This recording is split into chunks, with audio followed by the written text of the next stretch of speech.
Hello aspirants, welcome to Strongs group again. आज हम लोग आरबीआई असिस्टेंट 2026 के एग्जाम के ऊपर बात करने वाले हैं, जिसमें प्रीलिम्स और मेंस आता है। प्रीलिम्स तो हालांकि हो चुका है, तो आज हम लोग बात क्या करेंगे कि कितने वैकेंसीज थे हमारे, जो हम सबको पता है। डिविजनल वैकेंसीज कितने थे जो सेग्रीगेटेड है, और उसके ऊपर प्रीलिम्स का एग्जाम किस तरह गया है, कितने स्टूडेंट्स वहां से क्लियर आउट हो सकते हैं, उसमें एक्सपेक्टेड कट ऑफ रेंज कितना रहेगा individually category wise. Apart from that mains का एग्जाम होने वाला है, उसमें किस तरह का टॉपिक्स आ सकता है, कितना सेफ अटेम्प्ट्स होने चाहिए, क्या क्या टॉपिक्स तुम्हें पढ़ने चाहिए, किस तरह उसको स्कोर कर सकते हो, ऐसे बहुत सारे जो रेलेवेंट बातें हैं वो आज हम लोग इस वीडियो में करेंगे। Let me give you a briefing. This video will be lot more beneficial for those students who are quite new to this ground. RBI exams कभी दिया नहीं है, बैंक का एग्जाम ज्यादा दिया नहीं है, जो ओल्ड स्टूडेंट्स है उनके लिए एक टाइप का रिविजन रहेगा। तो लेट्स स्टार्ट। चलिए थोड़ा सा जो वैकेंसीज है उसको रिकॉल कर लेते हैं। हम सबको पता है जो सेग्रीगेटेड वैकेंसीज इस एग्जाम के लिए रखा गया कुछ इस तरह है कि जनरल के लिए 15 वैकेंसीज है, ओबीसी के लिए 7, एसटी के लिए 9, एससी के लिए 2, ईडब्ल्यूएस के लिए 3, टोटल 36 वैकेंसीज रखी गई है। बेस्ड ऑन दैट जो ये प्रीलिम्स एग्जाम हुआ है 11 तारीख को एंड 13 तारीख को जो आप सब लोगों ने दिया है, उसमें ऐसा है कि ओवरऑल अगर मैं इसके स्ट्रेंथ की बात करूं, एग्जाम के पैटर्न की बात करूं, क्वाइट इजी पेपर आया है दोनों ही दिन। उसमें ऐसा नहीं है कि नहीं जानने वाला चीज डाल दिया गया है, आउट ऑफ टॉपिक जो कुछ क्वेश्चंस को डाल दिया गया है, सारे के सारे जाने वाले टॉपिक्स थे और उतना ज्यादा जो टिपिकल नहीं था। लेकिन जो 13 तारीख का एग्जाम है उसमें हमने जितने स्टूडेंट्स हमारे स्टूडेंट से बात करी है उससे ये मालूम चला है कि लास्ट का जो फेजेस है उसमें जो शिफ्ट है उसमें थोड़ा ट्रिकी पेपर दिखा गया है, जिसमें बहुत ज्यादा जो है सोचने वाली चीजें और बहुत ज्यादा कैलकुलेशन बेस्ड चीजें रखी गई, जिससे कि काफी स्टूडेंट्स लोगों ने जो है पूरा पेपर को अप्रोच नहीं कर पाए हैं। कुछ चीजें छूट भी गई है, लेकिन एक्यूरेसी जबरदस्त रही है उनकी।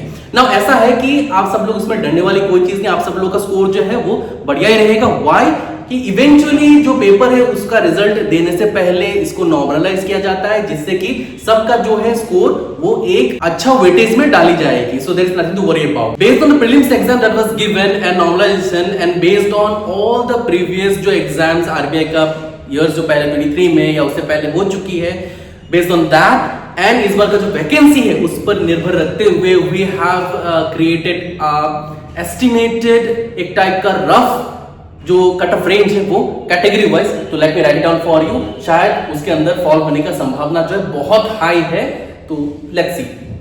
जो जनरल है उसके लिए 89 to 93, जो ओबीसी है उसके लिए 86 to 91, एसटी के लिए 72 to 78, एससी के लिए we have 76 to 81 and EWS के लिए 79 से 84। Now this is the range, it is an estimated range. ऐसा नहीं कि इसी अंदर या इसी तरह फॉल करेगा, but then the range is quite approachable, इसी के अंदर ही होने का संभावना बहुत हाई है। सो टोटल जो कट ऑफ रेंज है वो अगर हम लोग टोटल अगर इसको एक्यूमुलेट करके बोलेंगे तो रेंज भी समवट 72 से लेके 93 के अंदर सारे कैटेगरी मिला के फॉल करेगा। Now we have the category ranges of cut offs. Now what I am going to discuss. अगर इसके अंदर होता है फॉल और इस तरह निकलता है तो हम लोग मेंस के लिए ऑब्वियसली क्वालिफाइड है, लेकिन इसके लिए वेट ही नहीं कर सकते हैं, राइट। तो जिसका जैसा एग्जाम गया है, अगर वो बहुत ज्यादा जो है श्योर है उसके एग्जाम्स के ऊपर, उसके एक्यूरेसी के ऊपर, आई वुड रादर सजेस्ट कि आप मेंस का प्रिपरेशन इमीडिएटली शुरू कर दो, because we have really less time. 7 जून को मेंस का एग्जाम होगा, हम सबको पता है। सो वेट नहीं करना है, we have a lot of things to cover. Most important part is general awareness and current affairs, क्योंकि रीजनिंग, मैथ्स, इंग्लिश जो है वो समवट आप लोग जो है प्रैक्टिस में हो, उसको अच्छे से कर लोगे। स्टूडेंट सबसे ज्यादा अवॉइड क्या करते हैं, वो करंट अफेयर्स को अवॉइड करते हैं। उसको कैसे पढ़ना है, कितना मंथ तक पढ़ने से सही रहेगा, इस बारे में हम लोग बात करेंगे। जनरल अवेयरनेस को किस तरह पढ़ना है, क्या क्या टॉपिक्स ज्यादा अप्रोचेबल रहेगा, इस बारे में हम लोग बात करेंगे। एंड ऑल्सो कंप्यूटर अवेयरनेस का भी एक सेक्शन है जो कि देखा जाए तो एक एडवांटेज है आप सबके लिए, क्योंकि वो कुछ करंट अफेयर्स जैसा चीज नहीं है, वो डायरेक्ट नोट्स है। If you mug up that, if you know and learn that, easily scorable है, ठीक है। तो वी नो द मेंस का जो एग्जाम पैटर्न वो क्या है, उसका एक रिकॉलेक्शन कर ले, फिर उसके बाद हम लोग जो मेंस का टॉपिक्स के ऊपर बात करेंगे, ओके। जो आरबीआई मेंस का एग्जाम है हम सब लोगों को पता है कि वो 200 मार्क का होता है और उसके लिए जो टाइम टोटल टाइम अलॉटेड है वो 2 घंटा 15 मिनट का है। अब इसके सेग्रीगेटेड जो मार्क्स और टाइम है वो मैं अभी रिकॉलेक्शन के लिए लिख देता हूं। नाउ हमें पता है कि पूरा का पूरा जितने भी सब्जेक्ट है, तो इंग्लिश है, क्वांट है, रीजनिंग है, कंप्यूटर अवेयरनेस आएगा और जनरल अवेयरनेस आएगा, ये सारे के सारे 40 मार्क्स का है, सारे के सारे 40 मार्क्स का है, which gives you the total of 200। और इसमें जो सेक्शनल टाइमिंग है वो कुछ इस तरह है कि इंग्लिश के लिए 30 मिनट दिया गया है, ये सारे मिनट्स में है, और फिर क्वांट के लिए भी 30 मिनट दिया गया है, रीजनिंग के लिए 30 मिनट दिया गया है। कंप्यूटर अवेयरनेस बड़ा ही इजी टॉपिक है, उसमें डायरेक्ट या तो आंसर आपको पता है या फिर नहीं पता, इसीलिए इसको 20 मिनट दिया गया है। एंड जनरल अवेयरनेस जिसमें करंट अफेयर्स, बैंकिंग अवेयरनेस सब कुछ कंबाइंड है, ये जो है ये 25 मिनट का है, total 135 minutes, which is nothing but 2 hours and 15 minutes का ये पेपर रहेगा। ठीक है, तो ये हमारा रिकॉलेक्शन हो गया। और इसमें करना क्या है, कौन सा वाला पहले अप्रोच करेंगे, तो late me give you a brief. देखो क्या होता है कि हम लोग बचपन से सीखते आ रहे हैं कि हमें स्कोर सबसे ज्यादा चाहिए होगा। अब इस एग्जाम में हो या कोई भी एग्जाम हो, अब स्कोर कैसे बढ़ेगा, जो हमें सबसे ज्यादा इजी लगता है, जो हम लोग बहुत जल्दी कर सकते हैं, उसको पहले अटेम्प्ट करना बहुत जरूरी रहता है। तो I would rather suggest everybody here to start with computer awareness और इंग्लिश। ठीक है, क्योंकि इसमें बहुत ज्यादा सोचना, कैलकुलेशन इस तरह का चीज नहीं है। अपार्ट फ्रॉम दैट, अगर किसी का जनरल अवेयरनेस बहुत अच्छा है, आई would rather suggest the person go for general awareness also. और अगर बहुत सारे स्टूडेंट, जो मैक्सिमम स्टूडेंट्स है, जनरल अवेयरनेस को डरते हैं, बहुत ज्यादा जो है उनको उसको अप्रोच नहीं करना चाहते हैं, उनको बहुत सोचना पड़ता है, तो वो इसको लास्ट के लिए भी रख सकते हैं। लेकिन फिलहाल के लिए आई वुड रादर सजेस्ट कि कंप्यूटर अवेयरनेस और इंग्लिश, इन दोनों को पहले अगर अटेम्प्ट करेंगे तो बहुत जल्दी होने का संभावना भी है और एक्यूरेसी भी रहेगा और स्कोर भी बहुत ज्यादा बढ़ेगा। तो कंप्यूटर अवेयरनेस में क्या क्या मिलने का संभावना है भाई, 40 मार्क का टॉपिक अगर देखा जाए तो मेमोरी स्टोरेज भी है, फिर इनपुट डिवाइसेस हो गया, आउटपुट डिवाइसेस हो गया, फिर उसमें इवोल्यूशन कंप्यूटर हो गया, इंटरनेट सिक्योरिटी हो गया, डेटा कम्युनिकेशन एंड नेटवर्क हो गया, फिर उसके बाद डीबीएमएस डेटाबेस मैनेजमेंट सिस्टम हो गया, फिर आपका ऑपरेटिंग सिस्टम हो गया। इस तरह का जो है फैक्टर्स, बहुत सारे जो है टॉपिक्स हैं, काफी इजी एंड रिलायबल टॉपिक्स है, बहुत आसानी से आप सीख सकते हो। हमारे YouTube चैनल में ईच टॉपिक के ऊपर डिटेल में स्टोरी बेस्ड एंटर जो डेटा है, जो इंफॉर्मेशन है, जो नोट्स है, वो डिस्क्राइब किया गया है already there in our YouTube channel. I will provide the link in the description of this video, go to that link, click it and approach that playlist। और उसमें जितने भी टॉपिक्स है कंप्यूटर अवेयरनेस का पूरा घोल के पी जाओ, more than sufficient to clear with a really good marks in computer awareness। तो ये आप लोगों का जो सॉर्टेड है वो आप लोगों को सॉर्टेड कर दिया मैंने, ठीक है, और वो बहुत जल्दी आप इसको स्कोर भी कर सकते हो। रही बात नेक्स्ट इंग्लिश में, तो इंग्लिश में क्या क्या टॉपिक अप्रोचेबल है, इस बारे में हम लोग जो है बात करेंगे। पहला टॉपिक है इंग्लिश। अब देखो मेंस का पेपर जो है वो इस बार बहुत इजी आएगा, ये मैं नहीं बोलूंगा, क्योंकि इस बार बहुत इजी नहीं आने का संभावना बहुत ज्यादा है।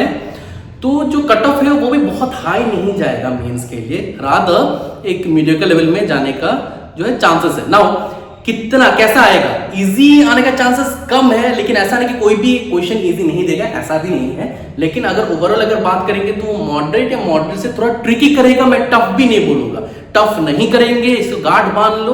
मॉडरेट लेवल में क्वेश्चन आएगा, उससे थोड़ा सा ट्रिकी करने के चांसेस, जिस तरह प्लीज उन लोगों ने लास्ट शिफ्ट में करा है, थोड़ा कैलकुलेट ज्यादा कर दिया, थोड़ा सोचने का क्षमता को बढ़ा दिया सब लोगों का, इस तरह का चीज करने का जो है चांसेस है, ठीक है। तो इसलिए टफ मान के मत जाना, अच्छा ही आएगा, मॉडरेट आएगा, ट्रिकी आएगा, तो आप लोगों को बहुत प्रैक्टिस की जरूरत है, ठीक है। नाउ इंग्लिश में हम सब लोगों को सारे टॉपिक्स के बारे में ऑलरेडी पता है, लेकिन इसमें आने का चांसेस क्या है।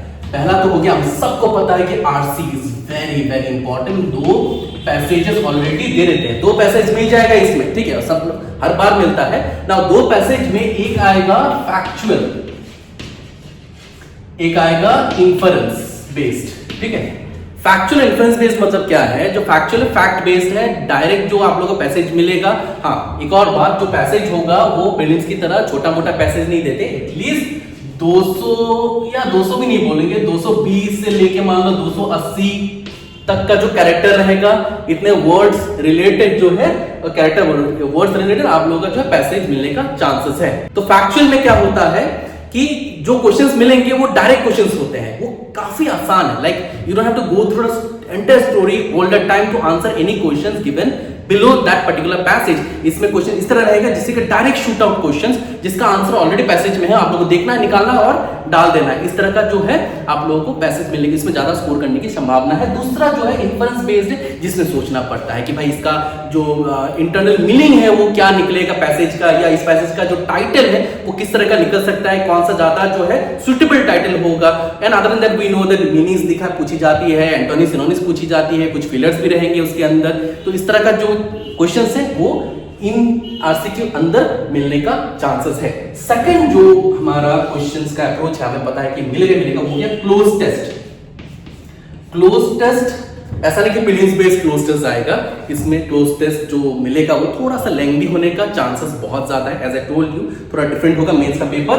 इसमें क्या होगा, आप लोग या तो नॉर्मल क्लोज टेस्ट जिस तरह मिलती है उस तरह मिल सकता है, थोड़ा लेंथी होगा, या फिर थोड़ा सा डिफरेंट से फिलर बेस्ड आ सकता है जिसमें गैप्स रहेंगे, गैप्स को आपको फिल करनी होती है, या फिर मान लो आप नया पैटर्न की तरह भी हो सकता है। क्लोज टेस्ट का नया पैटर्न किस तरह है, जिसमें बोल्ड करके वर्ड्स दे दी जाएंगे, ठीक है, और वही वर्ड्स आपको चेक करना है कि उस पर्टिकुलर सेंटेंस के हिसाब से फिट हो रहा है तो रहने दो, अगर फिट नहीं हो रहा है तो चेंज करके कौन सा वर्ड इसके जगह में बैठेगा वो आपको निकाल के यहाँ पे रखना है। वो नया पैटर्न जैसा है, फिलर्स भी रह सकता है या फिर नॉर्मल क्लोज टेस्ट की तरह हो सकते हैं। इन ऑल द केसेस जो क्लोज टेस्ट का क्वेश्चन होगा, जो पैसेज होगा वो काफी ठीक ठाक लंबा होगा, तो ये आप मान के जा सकते हैं। नेक्स्ट पैराजंबल, बहुत पुराना टाइप से ये सारे, ठीक है। पैराजंबल भी थोड़ा सा लेंथी आने का चांसेस है, थोड़ा स्ट्रॉन्ग वोकेब्स की जरूरत होगी, तो वोकेब्स आपका बहुत जरूरी है। नाउ इसके बारे में ज्यादा कुछ नहीं बोलूंगा क्योंकि इसमें बहुत ज्यादा जो है चेंजेस है, नया पैटर्न नहीं है, ये नॉर्मल पैराजंबल जिस तरह आता है उस तरह आएगा, थोड़ा लेंथी होगा, वर्ड्स जो है थोड़े से स्ट्रॉन्ग आने का चांसेस है। तो you should know the good words, the strong words to attempt this particular section. Now कुछ और भी टाइप से जो पैराजंबल के साथ रिलेटेबल है, कुछ उस तरह है, जैसे मान लो आपको column based matching, match the following होता है, मैच द फॉलोइंग। इसमें क्या हो जाएगा, दो कॉलम्स रहेंगे, उसमें हर कॉलम में सेंटेंसेस रहते हैं, तो आपको एक कॉलम से दूसरा कॉलम में सेंटेंस को मैच करना है, एक मीनिंगफुल लाइन निकालना है, उस तरह का क्वेश्चन आता है। अपार्ट फ्रॉम दैट आप लोगों का सेंटेंस कनेक्टर आ सकता है। सेंटेंस कनेक्टर में क्या होता है कि मान लीजिए आपके पास कुछ सेंटेंसेस, उसके बीच में आपको एक पर्टिकुलर वर्ड ढूंढनी है जिससे कि वो एक मीनिंगफुल सेंटेंस के ऊपर निकल आएगा, लेकिन without changing the actual meaning of the entire sentence. जो एक्चुअल मीनिंग जो एग्जामिनर रखना चाहता है वो सही उस तरह रहना चाहिए, बस उसको रहने के लिए क्या वर्ड वहां पे फिट होगा वो आपको निकालनी होती है। Apart from that there are more things, जैसे कि वर्ड स्वैप, इसके ऊपर आपको बहुत सारे जो है क्वेश्चंस मिलने के चांसेस हैं। Lastly we cannot forget about fillers. We all know कि ये भी क्वाइट कॉमन सब टॉपिक है जो आने का चांसेस है, जिसमें आप लोग नॉर्मली सिंगल गैप मिलता है, इसमें आपको डबल गैप मिल सकता है, ट्रिपल गैप तक भी मिल सकता है। सो पूरा का पूरा एंटायर सेक्शन में, हाँ एक और section we are missing, that's very important, ये हो गया एरर डिटेक्शन, सेंटेंस करेक्शन। अब ये भी हम लोग को मिलता रहा है, बहुत एग्जाम से हम लोगों ने कर चुके हैं। यहाँ पे क्या डिफरेंस आएगा, यहाँ पे थोड़ा सा एडवांस ग्रामर को लगाने की कोशिश करेंगे ताकि स्टूडेंट जो है थोड़ा और सोचे कि इसमें करेक्टली क्या बैठेगा क्या नहीं बैठेगा। अक्सर स्टूडेंट्स लोग इसमें गलती करते, कभी कभी गलती होती नहीं है, उसमें भी गलतियां ढूंढने लगते हैं। दे थिंक कि अगर क्वेश्चन दिया है तो उसमें गलती है ही, ऐसा जरूरी नहीं है कि गलती होगा ही, नहीं भी होने का चांसेस है। तो you should know your grammar properly before attempting error detection and sentence correction, ठीक है। नाउ ये हो गया इंग्लिश के बारे में। इंग्लिश में जो हमारा सेम अटेम्प्ट रहेगा, देखो टोटल कितना है, 40 मार्क्स का है। सो आई वुड रादर से 40 में एटलीस्ट 32 से लेके 34 तक स्कोर करने की कोशिश करना। आई वुड रादर गो फॉर 34, क्योंकि मैंने पहले बता दिया था कि आप लोगों को सबसे ज्यादा जो अप्रोचेबल स्कोरेबल टॉपिक होनी चाहिए वो कंप्यूटर अवेयरनेस और क्या होना चाहिए, इंग्लिश होना चाहिए। अगर इंग्लिश में बहुत ज्यादा कम लिया होगे तो बाकी में गड़बड़ हो जाएगा, राइट। जिनका जनरल अवेयरनेस मतलब वीक है उनके लिए तो और भी प्रॉब्लम होने का चांसेस है। एक और बात, जितने भी टॉपिक्स आप लोगों को बताया एग्जाम पैटर्न में आएगा, चाहे वो रीजनिंग है, इंग्लिश है, क्वांट है, कुछ भी, इन सबका जो सेक्शनल कट ऑफ हो सकता है, इसका एक प्रेडिक्शन है कि 15 के आसपास होना चाहिए, 15 ही मान के चल सकते हैं, उससे थोड़ा सा ज्यादा इधर उधर हो सकता है। तो आप लोगों का जो सेक्शनल कट ऑफ है वो कुछ उस रेंज में है। तो हमारा क्या है यहाँ पे गुड स्कोर क्या रहेगा, ये सेफ्टी स्कोर 32 से 34, आई would rather suggest you go for 34। Now computer awareness में मैंने बात करी थी कि उसमें भी अच्छा स्कोर लानी है, लेकिन कितना लाना है? कंप्यूटर में भी आप एटलीस्ट 36 तक ले आओ या फिर 35 34 तक भी लाने से होगा, लेकिन आई वुड रादर गो फॉर 36। इसमें 34, आई would rather go for that. जितना ज्यादा स्कोर उतना बेटर। इसमें अगर 35 कर सकते हो तो और भी अच्छी बात है, लेकिन बहुत ज्यादा नीचे नहीं। जितना हाई स्कोर कंप्यूटर अवेयरनेस में करोगे और इंग्लिश में करोगे उतना तुम्हारे लिए बेनिफिट हो जाएगा कि स्कोर अच्छा कर सकते हो और मेंस निकाल सकते हो। ठीक है, now let us discuss about quant and reasoning. चलो अभी हम लोग क्वांट्स के ऊपर बात करेंगे। क्वांट्स में क्या है टॉपिक्स, अगेन वही सारे टॉपिक्स हैं जो हम लोग आज तक पढ़ते आ रहे हैं, प्रीलिम्स में भी वही पढ़े हैं, लेकिन यहाँ चेंजेस क्या होगा? अब देखो ये एक असिस्टेंट का जॉब के लिए है, तो मेंस का पेपर पीओ जैसा नहीं आएगा। ऐसा नहीं कि पूरा डीआई से भर देगा, ऐसा कुछ नहीं है। DI is very important for this exam, जिसमें आप कम से कम 15 से 20 मार्क तक आप एक्सपेक्ट कर सकते हो। डीआई किस तरह का है? As I told you, it can be tricky और मॉडरेट, राइट? दैट मींस थोड़ा लेंथी हो सकता है, सोचने लायक कर सकता है, या फिर बहुत अच्छा खासा कैलकुलेशन बेस रखने का चांसेस है। ठीक है, तो डीआई का जो पेपर है उसमें जितना प्रेडिक्शन किया जा रहा है उसमें मान लो कि आप टेबल बेस्ड आएगा और उसके साथ आ जाएगा लाइन या फिर बार ग्राफ। ठीक है, इसके साथ ये आ सकता है, या तो लाइन आ जाएगा या बार ग्राफ उसके साथ टेबल का देगा। फिर आप लोगों का डीआई के अंदर आ सकता है मिसिंग डीआई मिलने का जो चांसेस बहुत हाई है।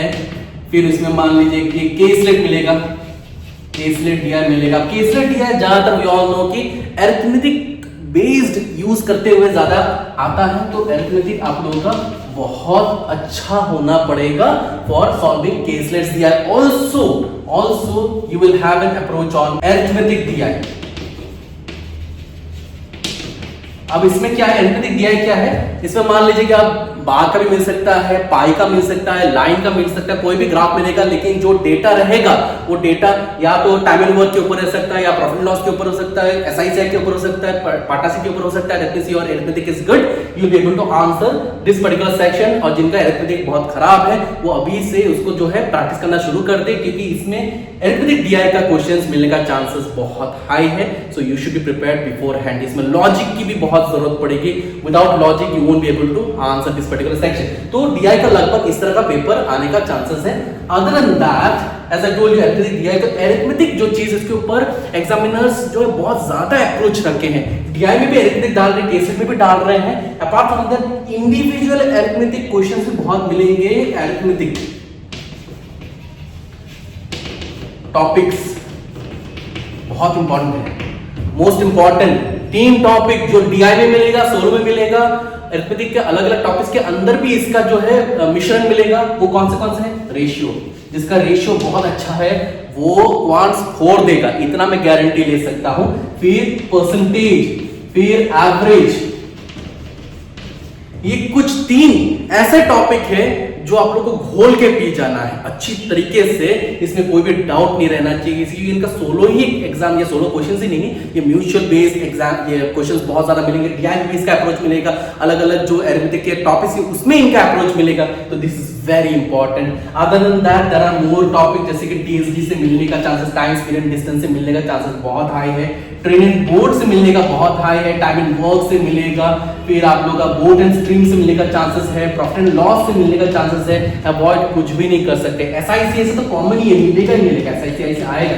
काफी स्टूडेंट्स एसआईसीआई के कुछ क्वेश्चंस थोड़ा टिपिकल आने से बैठ जाते हैं। Let me remind you one more thing, अगर कोई टॉपिक, कोई पर्टिकुलर क्वेश्चन बहुत ज्यादा दिमाग खाने वाला है तुम्हारा, एक बार पढ़ने से समझ में आ गया, leave that question, do it in the last में करना। स्पीड जो अटेम्प्ट है उसके ऊपर मैंने ऑलरेडी एक वीडियो बना के रखा है, बहुत पुराना वीडियो है, कि कोई भी एक एग्जाम देना है तो उसको पहले कैसे अप्रोच करना चाहिए ताकि स्कोर बहुत हाई हो जाए। ठीक है, वो वीडियो आप जरूर देखना, इसके बारे में डिस्क्रिप्शन में मैं डाल दूंगा, आप जरूर देखना। ठीक है, now apart from that mensuration very important. Mensuration में 2D 3D बहुत इंपॉर्टेंट है, इसके ऊपर अच्छा अप्रोच रखना ताकि स्कोर बहुत हाई, इसमें कम से कम अच्छे खासे नंबर के क्वेश्चंस मिल जाते हैं। PCP that is permutation combination probability, probability के ऊपर, परमुटेशन कॉम्बिनेशन के ऊपर भी बहुत सारे जो क्वेश्चंस देखे गए हैं, तो इसका भी अप्रोच बहुत अच्छा रखना। तो ये तो हो गया अरिथमेटिक के पार्ट के ऊपर हम लोग का बात। Now there are more scoreable section apart from this particular चीज है। आई होप कि आप लोगों ने इसको नोट कर लिया। नोट अगर नहीं किया है, आई would rather suggest you note कर लेना। अभी मैं इसको इरेज कर लूंगा and I will proceed with the next topic.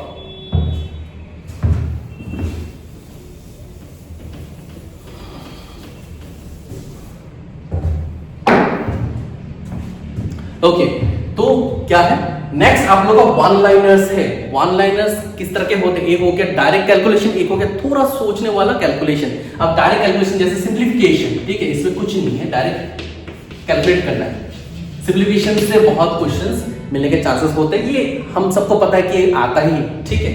Apart from that we have number series, we have quadratic equation.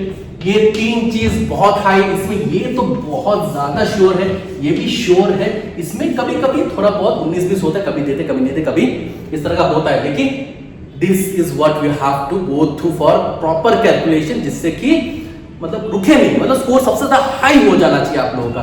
Other than this calculation थोड़ा सोचने लायक जो मैं बोल रहा हूं वो कुछ इस तरह आएगा, जैसे मान लो कि नंबर सिस्टम के ऊपर आएगा, apart from that problems of numbers के ऊपर आएगा। ये दो टॉपिक के ऊपर भी अच्छे खासे क्वेश्चंस आने के चांसेस है। इसको भी छोड़ के क्वांटिटी एनालिसिस, क्वांटिटी एनालिसिस इस टॉपिक के ऊपर भी क्वेश्चंस मिलने के चांसेस अच्छे खासे हैं। एंड एक और टाइप, हालांकि बहुत लोगों को बहुत बार ये नहीं मिला है, लेकिन इस बार चांसेस बहुत हाई है, that is data sufficiency. Data sufficiency questions मिलने का चांसेस बहुत हाई है इस बार। जिन लोगों को पता नहीं डेटा सफिशिएंसी क्या है, let me tell you, data sufficiency अंदर अरिथमेटिक भी आ सकता है, कोई और टॉपिक भी डाल सकते हैं। ये कोई भी टॉपिक के ऊपर ये टॉपिक बेस्ड रहता है, जिसमें आप लोगों को ये सवाल पूछा जाएगा और नीचे दो डेटा दी रहेगी और आप लोगों को ये पता करना है कि उस सवाल का आंसर अगर आप लोगों को निकालना है तो डेटा 1 सफिशिएंट है अकेला, विदाउट डेटा 2, या फिर डेटा 2 की भी जरूरत पड़ेगा, या फिर डेटा 2 अकेला सफिशिएंट है, या दोनों का मिश्रण से उसका डेटा मिलेगा। इस तरह की चीजें हैं। इसका ये सब जो मैं टाइप आप लोग को लिखवा रहा हूं, चाहे वो क्वांट का हो या रीजनिंग का हो, इंग्लिश का हो, हम लोग एक मॉक पेपर अभी निकालेंगे कुछ दिनों में। उस मॉक पेपर पे इन सब के टाइप के ऊपर एक एक मॉडल क्वेश्चंस रहेगा। उसको आप एक बार प्रैक्टिस करोगे, देखोगे, आपको आइडिया मिलेगा, जो क्वेश्चन का स्ट्रेंथ है वो भी मालूम चलेगा। एंड अपार्ट फ्रॉम दैट एक अच्छा खासा प्रैक्टिस भी हो जाएगी, you can do multiple times also in that practices, ठीक है। तो हम लोग को दिखा देंगे, तो डोंट वरी अबाउट कि भाई कौन सा। मैं हर एक क्वेश्चन के ऊपर लिख दूंगा कि मान लो कि ये क्वांटिटी एनालिसिस है, ये मान लो कि डेटा सफिशिएंसी है। तो जिनको नहीं मालूम कि डेटा सफिशिएंसी क्वेश्चन कौन सी वाली है, तो क्वेश्चन से ऊपर लिखा हुआ रहेगा, so you will know properly कि कौन सा वाला क्या है, ठीक है। This is for new students, okay. Now इसी सारे के ऊपर जो है क्वांट का मॉड्यूल रखा के इसके ऊपर ही जो है पेपर मिलेगा। As we know again 40 marks का पेपर है, तो कितना सेफ अटेम्प्ट रहेगा आप लोगों का? 32 इज योर सेफ अटेम्प्ट। देखो 30 से नीचे तो मैं कुछ भी नहीं बोलूंगा, 30 से ऊपर ही लाना है आप लोगों का। सेफ अटेम्प्ट इसीलिए तो बोला जाता है ना। अगर कोई इसको 35 तक खींच सकता है तो बहुत अच्छी बात है, ठीक है, लेकिन 32 से नीचे मत जाना, दिक्कत होने का चांसेस बहुत हाई है, ठीक है। So this is all about quant. Now let's continue to reasoning. Reasoning topic बहुत स्टूडेंट्स के लिए रीजनिंग बहुत एक फन सब्जेक्ट है, बहुत लोगों के लिए थोड़ा सा टिपिकल भी लगता है। तो लेट मी टेल यू, अगर उसे दोस्ती करोगे तो ये रियली एक फन सब्जेक्ट है। नाउ रीजनिंग से कैसे टॉपिक्स मिलने का संभावना है? टॉपिक्स अगेन वही सारे हैं जो आप लोग ऑलरेडी प्रिपेयर कर चुके। कोई अनवांटेड टॉपिक या नॉट नोन टॉपिक यहाँ पे नहीं आएगा, so don't worry about it. इसी के ऊपर ही सारा मिलेगा, बस थोड़ा सा ट्रिकी या लेंथी होने का चांसेस है, थोड़ा और सोचने लायक क्वेश्चंस मिलने का संभावना है। नाउ मान लो डायरेक्शन, पहला मान लो डायरेक्शन का टॉपिक के ऊपर क्वेश्चंस आप लोग मिलेंगे। इसमें किस तरह का क्वेश्चंस चांसेस है, ठीक है। इसमें कोडेड मिलने का चांसेस है, कोडेड वाले मिलेंगे। इसमें किस तरह और मिलने का चांसेस है, थोड़ा सा लेंथी, मान लो कैलकुलेटिव, जैसे पाइथागोरस थ्योरम को लगाते हुए अगर डिस्टेंस निकालना है तो उसके ऊपर क्वेश्चंस मिलेगा, लेकिन थोड़ा सा स्टोरी बेस्ड रहेगा। फिर इसमें मान लो कि आप लोग ऐसे मिल सकता है शैडो बेस्ड, जिसमें शैडो रिलेटेड क्वेश्चंस रहेगा। इस तरह का जो है टॉपिक, ये सब टाइप मिल सकता है डायरेक्शन के अंदर। Now second, blood relation. Blood relation में सबसे इंपॉर्टेंट टाइप कौन सा है? फैमिली ट्री, सबको पता है फैमिली ट्री। अब फैमिली ट्री का क्वेश्चन यहां मिलने का चांसेस बहुत हाई है, जिसमें 3 जनरेशन तक डाल सकता है, जिसमें क्वेश्चंस कुछ इस तरह रहेगा, जिसमें अगर मेल और फीमेल नहीं पता चल रहा है तो आप लोगों को बता देगा एक हिंट के द्वारा कि there are 3 males and 2 females in this family, या फिर बोलेगा देयर आर 2 मैरिड कपल्स, इस तरह का बोल देंगे तो कुछ हिंट्स दिया जाता है किस तरह का पेपर आएगा, वो आप लोगों को मॉक में मिल जाएगा जैसे मैंने पहले बताया है। So you have nothing to worry about. Other than that family tree में सिंबल बेस भी मिल सकता है, जैसे कि आप लोगों का रिलेशन जो है, मान लो P @ Q, इसका मतलब P is father of Q, इस तरह का क्वेश्चन भी मिल सकता है, उसे हम लोग कोडेड भी बोलेंगे, तो कोडेड भी रिलेशन मिलने का चांसेस है। तीसरा सिलॉग्स या सिलोजिज्म।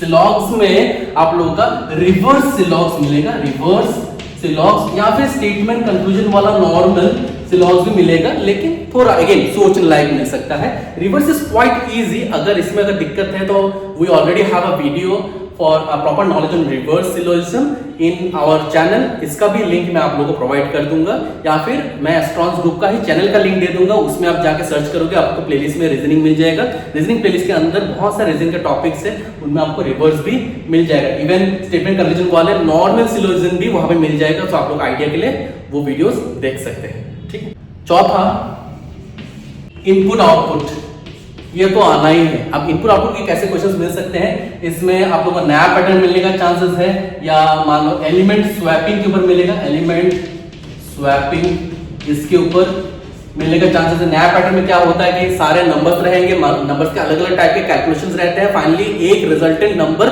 निकलता है, उस तरह का आपको क्वेश्चन मिल सकता है। या फिर एलिमेंट स्वैपिंग होता है, अलग अलग जब आप लोग उसको पुल करते हो तो उसमें जो एलिमेंट है वो स्वैप हो जाता है, जो नया एलिमेंट आ जाता है, इस तरह का चीजें भी, या कैलकुलेशन बेस्ड हो सकता है, इस तरह का जो है इनपुट आउटपुट मिलने का चांसेस है, आप लोगों को पैटर्न भी मॉक में दिखा दिया जाएगा। Next verbal reasoning. Verbal reasoning that's very interesting actually, और बहुत स्कोरेबल है। इसमें बहुत सारे सब टॉपिक्स है, जैसे कॉज एंड इफेक्ट है, आप लोगों का कोर्स ऑफ एक्शन है, फिर असम्पशन है, इन्फरेंस है, स्ट्रेंथ एंड वीकन है, इस तरह का अलग अलग है। मोस्टली आप लोगों का जो है कॉज एंड इफेक्ट के ऊपर क्वेश्चन मिलने का चांसेस है, या असम्पशन ऑल्सो इन्फरेंस, ठीक है, क्योंकि ये एग्जामिनर्स का बहुत फेवरेट टॉपिक्स है, ठीक है, ये सब टाइप्स है, फेवरेट है, इसीलिए इससे क्वेश्चंस मिलने का चांसेस तो बहुत हाई है। पेपर आप लोग को मिल जाएगा, चेक कर लेना वहां पे। नेक्स्ट आते हैं हम लोग पजल्स के ऊपर, किस तरह का पजल्स मिलने का चांसेस है। पजल देखो दो भाग है, एक लॉजिकल पजल, एक सिटिंग अरेंजमेंट है। सिटिंग अरेंजमेंट किसकी बात कर रहा हूं, जहां मान लो कि एक सर्कुलर टेबल है, स्क्वायर टेबल है, इस तरह का चीज को हम सिटिंग अरेंजमेंट बोल रहे हैं। लॉजिकल पजल जिसमें सारे लाइंस है, जैसे लीनियर लाइंस हो गया, या फिर कोई इंसान कहाँ काम करता है, क्या खाता है, उस तरह का चीज हो गया। स्केड्यूलिंग हो गई, शेड्यूलिंग बोल सकते हैं, उस तरह का हो गया।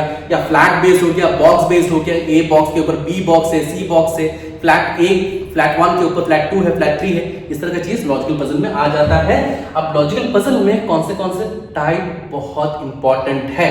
लॉजिकल पजल में पहला तो हो गया मैं फ्लोर, मुझे पता है कि अगर मैं खुद एग्जामिनर रहूंगा तो मैं फ्लोर का एग्जाम ये क्वेश्चन जरूर दूंगा कि बहुत इंटरेस्टिंग होता है और इसमें बहुत सारा लॉजिक हम लोग डाल सकते हैं। अब फ्लोर अकेला नहीं आएगा, फ्लोर के साथ साथ फ्लैट आ सकता है, उसके साथ साथ ऑक्यूपेंट का नाम भी आ सकता है, ठीक है, और या फिर फ्लोर के साथ मान लीजिए कि 2 फ्लैट दे दिया, या फ्लोर के साथ कोई फ्लैट दे दिया, उसके साथ इंसानों का उनका सैलरी दे दिया, सैलरी में कैलकुलेशन भी डाल सकते हैं। तो इस तरह का क्वेश्चन फ्लोर बेस्ड आ सकता है, बॉक्स बेस्ड भी इस तरह डाल सकते हैं। अपार्ट फ्रॉम दैट लीनियर आएगा। लीनियर में क्या आएगा, लीनियर पजल अगर मिलता है जिसमें स्ट्रेट लाइन होता है, सारे फेसिंग नॉर्थ या सारे फेसिंग साउथ होता है, इसमें सारे फेसिंग नॉर्थ और साउथ मिक्स्ड रहने का चांसेस बहुत हाई है। ऑल्सो अनसर्टेन नंबर्स भी हो सकते हैं, मतलब कितने लीनियर में बैठे हुए, सारे नॉर्थ है लेकिन कितने हैं वो हमें पता नहीं है, या नॉर्थ साउथ है कितने हैं हमें पता नहीं है, तो वो अनसर्टेन नंबर से उस तरह का लीनियर का क्वेश्चन मिल सकता है। एंड नेक्स्ट हो गया पैरेलल।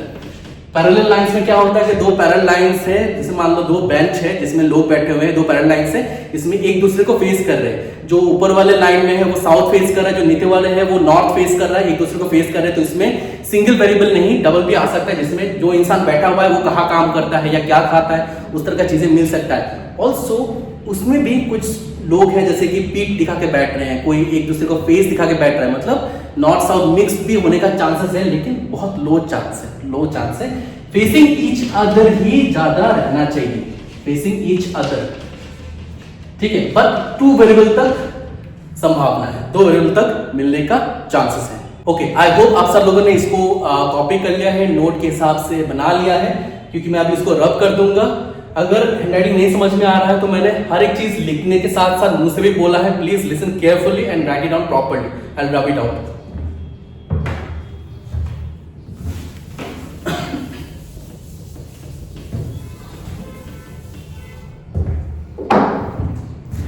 सिटिंग अरेंजमेंट से किस तरह का जो है क्वेश्चन या टाइप मिलेंगे। इसमें कुछ इस तरह मिलेगा, मान लो कि एक सर्कल है, sitting around a circular table, जिसमें सारे फेसिंग इनसाइड सारे के सारे। उसके साथ 2 वेरिएबल भी हो सकते हैं, मतलब उसके साथ और एक वेरिएबल आ सकता है कि जो इनसाइड बैठे हुए हैं वो कहाँ काम करते हैं या कहाँ रहते हैं या किस कलर का गाड़ी है, इस तरह का चीजें वहां पे मिल सकता है। दूसरा वाला चांसेस है सिटिंग अरेंजमेंट में, सर्कुलर है लेकिन कोई इनसाइड बैठा हुआ है, कोई आउटसाइड बैठा हुआ है, हमें पता नहीं कौन इनसाइड है कौन आउटसाइड है, तो 8 लोग या 10 लोग का अरेंजमेंट है जिसमें कोई इनसाइड कोई आउटसाइड बैठा हुआ है। इस तरह का क्वेश्चन और एक मिल सकता है।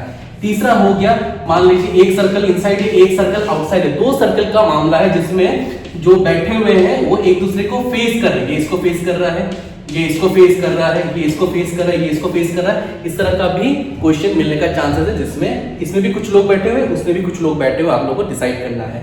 अपार्ट फ्रॉम दैट आप लोग का स्क्वायर भी मिल सकता है। स्क्वायर में क्या होगा कि कॉर्नर्स में कुछ लोग बैठे हुए होते हैं, बीच में कुछ लोग बैठे हुए होते हैं, वो भी 2 वेरिएबल के। जो कॉर्नर्स वाले हैं वो मान लीजिए कि इनसाइड है, ठीक है, और जो साइड वाले हैं वो आउटसाइड है, तो हम लोग इसको इनसाइड और आउटसाइड ऑल्टरनेट भी बोलते हैं, जिसमें जो लोग बैठे हुए हैं वो कहीं पे काम भी कर रहे हैं या खाना खाते हैं या कोई पसंदीदा और एक वेरिएबल भी दे देंगे साथ ही साथ। तो ये सारा चीज जो है आप लोग सिटिंग अरेंजमेंट में मिलेगा। अच्छा, सिटिंग अरेंजमेंट के साथ साथ एक और चीज मैं बोल रहा हूं आपको, पजल में शेड्यूलिंग बोलना भूल गया मैं, जो शेड्यूलिंग बोल रहा था जिसमें डेट्स भी रहते हैं और मंथ्स भी रहते हैं, ठीक है। तो उसमें कुछ डेट में किसी मंथ का कोई 2 डेट दे दिया, तो उस मंथ का उस पर्टिकुलर एक डेट में मान लो कि किसी का शादी है, किसी का दूसरे वाले डेट में शादी है, या फिर कुछ प्रोग्राम वगैरह है, कुछ प्रेजेंटेशन है, इस तरह का सवाल आता है। किसी मान लो कि डेट्स बहुत सारे दिए हुए हैं, मंथ दिए हुए हैं, और किसी मंथ पे किसी डेट पे आप लोगों उनका क्या है, कुछ फंक्शन वगैरह रखा गया है, तो आपको सीरियली उसको निकालना है। तो स्केड्यूल में इस तरह का क्वेश्चंस मिल सकते हैं। तो स्केड्यूलिंग रह गया था पजल में, वो आप अभी इसको एक्स्ट्रा करके लिख लो। ये हो गया आप लोगों का सिटिंग अरेंजमेंट का मिला के क्वेश्चन। तो पूरा पजल एंटायर सेक्शन में अगेन यहाँ पे 15 से लेके 20 मार्क तक को आपको मिल सकता है। जैसे डीआई में 15 से 20 मार्क का, उसी तरह इसमें भी 15 से 20 मार्क का मिलने का चांसेस बहुत हाई है। तो यहाँ तक हम लोगों ने रीजनिंग का बात किया। रीजनिंग के और भी टॉपिक्स है जो आप लोगों को जानना है, जो कि मिसलेनियस पार्ट, मिसलेनियस रीजनिंग आता है। मिसलेनियस रीजनिंग में क्या क्या आ सकता है, बहुत ही नोन टाइप, पेयरिंग, ठीक है। पेयरिंग आप लोगों को पता होगा कि एक वर्ड दे देता है, उसमें जितने अल्फाबेट है उसमें सीरियली आपको काउंट करके निकालना है कि कितने पेयर्स उसमें मौजूद है। कभी डिजिट दिया जाएगा, डिजिट पे भी सेम फंडा आपको निकालना होता है, तो उसको हम लोग पेयरिंग बोलते हैं। क्वेश्चंस के लिए मॉक में मिल जाएगा आप लोगों को। नेक्स्ट हो गया वर्ड फॉर्मेशन, कुछ अल्फाबेट्स दे देंगे, उसको मिला के कितने मीनिंगफुल वर्ड्स बन सकते हैं वो आप लोगों को निकालना होता है। अदर देन दैट मान लीजिए कि अल्फान्यूमेरिक सीरीज हो जाएगा, अल्फान्यूमेरिक सीरीज। अल्फान्यूमेरिक सीरीज में क्या हो जाएगा, एक लंबा सा सीरीज दिया जाएगा जिसमें अल्फाबेट रहेंगे, नंबर भी रहेगा, सिंबल्स भी रहेगा, मिक्स करके दिया जाता है। उसमें से आपको प्रीसीडिंग एंड फॉलोइंग ये सब मिलाते हुए आप लोगों को ऑड इवन हटाते हुए कैंसिल करते हुए क्वेश्चंस मिलता है जो आपको निकालना होता है। I believe all of you have already done such kind of question. Also 3 digits का क्वेश्चन, जिसमें 3 डिजिट का नंबर्स रहेगा, एक सीरीज रहेगा जिससे आपको odd, even, prime, non prime, preceding, following ये सब मिलाते हुए क्वेश्चंस मिलेंगे जो आपको सॉल्व करनी होती है। Same will be there for alphabets. मान लो 4 अल्फाबेट्स का वर्ड्स रहेगा, उसका एक सीरीज रहेगा, उसमें भी उसी तरह फंडा यूज किया जाएगा using vowels and consonants etcetera. तो ये सारा मिसलेनियस पे मिलने का चांसेस है, और बाकी तो मैंने आपको बता दिया है। ये सब मिला के आप लोगों का सेफ अटेम्प्ट, अगेन मैथ्स से बहुत ज्यादा डिफरेंट नहीं, बट बिकॉज रीजनिंग है, आप अगर चाहो तो बहुत हाई स्कोर कर सकते हो। आई वुड रादर सजेस्ट कि आप 33 से लेके 36 तक इसमें लाने की कोशिश करो। Safe attempt at least 32, just like math आप रखना, एटलीस्ट 32 रखना। सेफ अटेम्प्ट की बात कर रहा हूं, ठीक है। ये सब मैं क्यों बोल रहा हूं, सेफ अटेम्प्ट क्यों बोल रहा हूं, जिनका जनरल अवेयरनेस में बहुत वीक है, जहां हम लोग वहां पे बहुत ज्यादा स्कोर नहीं कर सकते हैं, तो बाकी सब में उनको ज्यादा करना पड़ेगा ना। इसीलिए मैंने इंग्लिश और कंप्यूटर साइंस में सबसे ज्यादा बोला।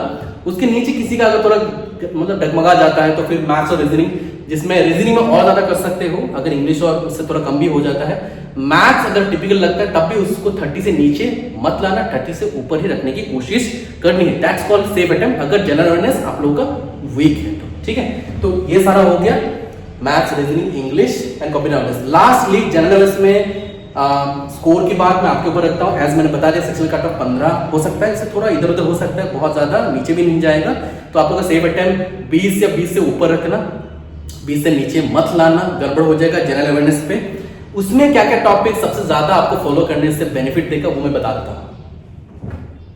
We all know it's banking exam, right? Bank का एग्जाम है, आरबीआई है, तो फिर सबसे ज्यादा जनरल अवेयरनेस पे वो लोग कहां स्ट्राइक करेंगे? बैंक रिलेटेड क्वेश्चंस सबसे ज्यादा रहेगा। ये हम सबको ये कॉमन सेंस वाली बात है, इसीलिए बैंकिंग रिलेटेड जितना नोट्स आप सीखोगे उतना बेटर आपके लिए है।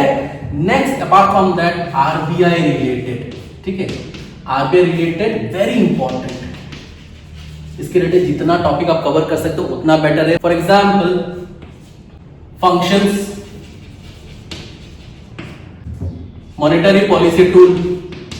मॉनेटरी पॉलिसी टूल में क्या क्या आ जाता है, जैसे कि रेपो रेट हो गया, या फिर उसके अलावा मान लो कि आप कैश रिजर्व रेशियो हो गया, फिर स्टैट्यूटरी लिक्विडिटी रेशियो हो गया, एसएलआर हो गया, इस तरह का चीज है आप लोग को जो है सीखना है, इसके ऊपर आइडियाज लेना बहुत जरूरी है। अपार्ट फ्रॉम दैट मान लो कि आरबीआई का नोटिफिकेशंस बहुत मिले हैं, तो हर एक नोटिफिकेशन को एक बार जानकारी लेना बहुत जरूरी है कि इसके ऊपर क्या बेस्ड है।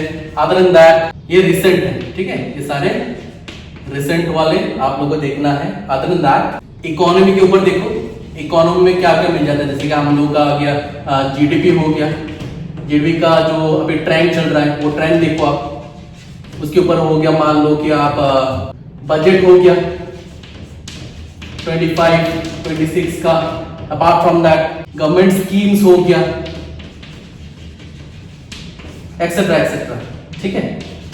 इस तरह का चीजें आप लोगों को जो है निकालना है, पढ़ना है। इस तरह के टॉपिक्स के ऊपर बहुत ज्यादा क्वेश्चंस मिलने के चांसेस है, बहुत हाई चांसेस है। Banking related very important, RBI related very important. बहुत लोग करंट अफेयर्स के लिए लास्ट के 2 साल 3 साल तक पढ़ते हैं। ऐसा नहीं बोल रहा कि नहीं आएगा, चांसेस अच्छे हैं। मान लो कुछ न्यूज है जो आज के दिन में प्रेजेंट है और इसका रिलेशन आज के दिन से नहीं है, लास्ट 2-3 साल पहले से है, तब उस न्यूज को पीछे तक फॉलो करना बहुत जरूरी है, ठीक है। कभी कभी बजट को भी देखना होता है, स्कीम्स को कंपेयर करने के लिए देखना होता है, लेकिन सबसे ज्यादा सवाल जो करंट अफेयर्स में है, सुनना ध्यान से, करंट अफेयर्स में सबसे ज्यादा जो आप लोग क्वेश्चन मिलेगा वो लास्ट के 6 मंथ के अंदर आता है। 6 मंथ काफी है, अगर 6 मंथ का पढ़ लोगे बहुत ज्यादा करंट अफेयर्स आप क्या अटेम्प्ट कर पाओगे। नाउ ये सारी बातें जो मैं आप लोगों को बोल रहा हूं, इसको आप डायरेक्ट क्वेश्चन और आंसर में कैप्सूल डाउनलोड कर लिया और रट्टा मार ली, इस तरह मत जाना। मेरे पुराने बहुत सारे स्टूडेंट्स हैं जो अलग अलग साइट से वो लोग कैप्सूल डाउनलोड करते हैं, 6 मंथ्स का डाउनलोड करते हैं, 1 ईयर का डाउनलोड करते हैं और उसको रट्टा मार के जाते हैं। उसमें से एक क्वेश्चन भी उनको कॉमन नहीं मिलता है। क्यों नहीं मिलता है? वो टॉपिक उस कैप्सूल में है, लेकिन जो क्वेश्चन पूछा क्या है उस टॉपिक के रिलेवेंस में डिटेल से निकाला गया है, ना कि डायरेक्ट क्वेश्चन है। और लोग डायरेक्ट पढ़ के चले जाते हैं, बहुत ज्यादा जो इन्फॉर्मेशन नहीं है, कम कम इन्फॉर्मेशन वाले पढ़ के चले जाते हैं और उनको वो क्वेश्चन का अटेम्प्ट नहीं कर पाते हैं। वो करंट अफेयर्स वही इंसान स्कोर कर पाएगा जो टॉपिक्स के डिटेल में जाएगा, not for the exam but for knowledge. अगर नॉलेज के लिए पढ़ो, इंटरेस्ट बढ़ाओ, स्टोरी की तरफ पढ़ो, वो याद भी रहेगा, रट्टा मारने की जरूरत भी नहीं है। अदर कुछ फैक्ट्स और अगर कुछ ईयर्स या फिर कुछ डेटा वगैरह है उसको रट्टा मारना, अदर देन दैट बाकी अंडरस्टैंडेबिलिटी के लिए पढ़ना, बहुत अच्छे से लर्निंग भी होगी और अटेम्प्ट भी कर पाओगे। डिटेल के अंदर से क्वेश्चन आता है, याद रखना। लास्ट 6 मंथ डिटेल में पढ़ो, बहुत इंपॉर्टेंट है। The Hindu is a very good paper जहां से आप अच्छा खासा पढ़ सकते हो। हमारे जो एस्ट्रॉन्स ग्रुप से उसमें ऑलरेडी ये प्रोवाइड किया जाता है, उसके डेटा प्रोवाइड किए जाते हैं। ऑल्सो जो हमारा वेबसाइट है www.astronsgroup.com, उसमें भी डेली न्यूज़ मिल जाती है जो कि रेगुलर बेसिस में अपलोड की जाती है, जो द हिंदू और अलग अलग साइट से, अलग अलग न्यूज़पेपर से उसको रिसर्च करते हुए निकाल के एक्यूमुलेट करके रखा जाता है ताकि सारे एस्पायरेंट्स उससे पढ़ के अच्छा स्कोर कर पाए। So follow that. तो यहां तक आप लोगों का जनरल अवेयरनेस है। कंप्यूटर अवेयरनेस मैंने आपको बता दिया, इसमें भी मैं बता दिया कितना स्कोर आप कर सकते हो। ज्यादा से ज्यादा स्कोर करोगे तो अच्छी बात है। जो एफर्ट, अटेम्प्ट, एक्यूरेसी में थोड़ा अगर इधर उधर हो जाता है, अगर गड़बड़ होता है कभी, अगर अटेम्प्ट की बात करूं तो फिर 160 प्लस रखने की कोशिश करना। अगर मैं आप लोगों को बताऊं तो I would rather suggest I would rather से 125 से 130 अगर ये स्कोर मिल जाता है, I think there is a very good chance कि आप लोगों का मेंस क्लियर होगा। अगर पेपर मॉडरेट या ट्रिकी आता है और इस तरह का आप अटेम्प्ट करते हो तो एक्यूरेसी के ऊपर बहुत अच्छा अप्रोच रखना, एक्यूरेसी को इग्नोर मत करना। एक्यूरेसी कैसे लाओगे? पहले सबसे स्कोरेबल टॉपिक्स को टच करो, फिर उससे थोड़ा सा टिपिकल जो आप लोगों को लगता है वो करो, और जो बहुत टफ है उसको लास्ट के लिए रखो, लास्ट में करना। टाइम भी बचेगा, स्कोर भी अच्छा होगा एंड मेंस को क्लियर करने का चांसेस भी आप लोगों का बढ़ जाएगा। ठीक है, एज आई टोल्ड यू, ये सारा डेटा दे दिया, इसे दोबारा देख के सारा इंफॉर्मेशन लिख लेना, नोट्स बना लेना, प्रिपरेशन आज से शुरू करो। एंड इसका रिलेवेंट जो भी मैंने डेटा बोला है मिलेगा, साइट मिलेगा, वो डिस्क्रिप्शन में लिख दिया है, डिस्क्रिप्शन जाके देखो, आप लोगों को मिल जाएगा। एंड एस्ट्रॉन्स ग्रुप का जो चैनल है उस चैनल को जाके सर्च करो, वहां आप लोगों को बहुत सारे इंफॉर्मेशन और नोट्स और एक्सप्लेनेशन भी मिल जाएंगे, वो भी आप करना। ऑल्सो हमारा वेबसाइट को चेकआउट करना www.astronsgroup.com, वहां जाके आप लोगों को बहुत सारा इंफॉर्मेशन और डेटा मिल जाएगा। ठीक है, बेस्ट ऑफ लक एवरीवन। अगर कुछ सवाल है, कुछ पूछना है तो कमेंट सेक्शन है, वहां पे जरूर पूछना, we will be glad to answer you all. एक और बात, मैंने मॉक की बात करा है बहुत बार while showing you this all things. Mock तो आप लोगों को मालूम होना पड़ेगा नहीं कब लॉन्च हो रहा है, कहाँ लॉन्च हो रहा है। मॉक लॉन्च होगा इन एस्ट्रॉन्स का वेबसाइट में, जिसका इंफॉर्मेशन हमारे फेसबुक में दी जाएगी और इंस्टाग्राम में भी दी जाएगी। इंस्टाग्राम का जो लिंक है और फेसबुक का जो लिंक है वो आप लोगों को इसी डिस्क्रिप्शन में प्रोवाइड कर दिया जाएगा। ऑल्सो आपको अगर इंडिविजुअली अगर आप लोग अपने कमेंट में, इस वीडियो के कमेंट में लिख देंगे कि आप लोगों को मॉक चाहिए, किसको मॉक चाहिए, उनको भी मैं पर्सनली मैसेज का रिप्लाई में दे दूंगा जब मॉक्स क्रिएट हो जाएगा, जो कि हो रहा है अभी कुछ दिन में क्लियर हो जाएगा और पब्लिश भी हो जाएगा। तो आप लोगों को मैसेज डाल दिया जाएगा कि मॉक्स आ गया, आप कलेक्ट कर सकते हो, लिंक भी दिया जाएगा। तो प्लीज कमेंट सेक्शन में कमेंट जरूर करना। And for more such kind of videos and इसके लिए आप सब्सक्राइब जरूर कर लेना। सब्सक्राइब करना बहुत जरूरी है, लाइक करने से मोटिवेशन भी मिलती है। एंड अपने जो दोस्तों को शेयर भी करना ताकि आप भी बेनिफिट रहो और आपके दोस्त भी बेनिफिट रहे with such videos. Thank you everyone.